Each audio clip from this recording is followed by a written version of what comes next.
This is the diabetes prediction model. I have been developed this using Kaggle. The dataset I have used is PIMA Indian diabetes dataset, and this is the code that I used to develop that frontend. And some of the API that I use is a FastAPI, and I Dockerized it.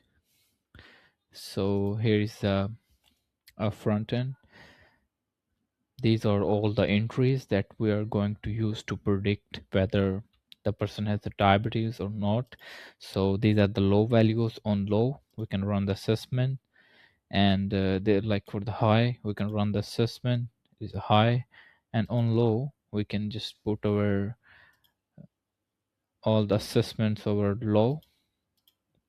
Oh sorry, I need to the enable demo mode because the backend was not integrated, so now it will run with the backend.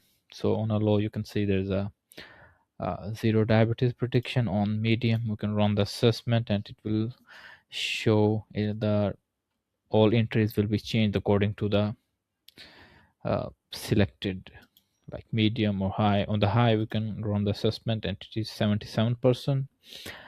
We are also able to add entries manually, which is why this model is being developed, and we can choose 122,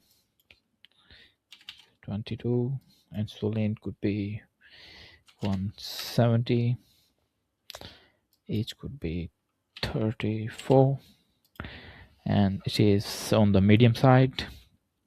And that's how we can change all the entries and can run our assessment. This is a healthcare oath.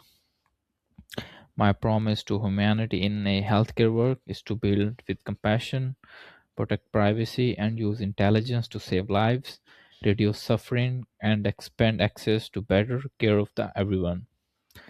This is my name and this is my email. If you need to contact me, you can contact me through my email. And this is the policy to use this.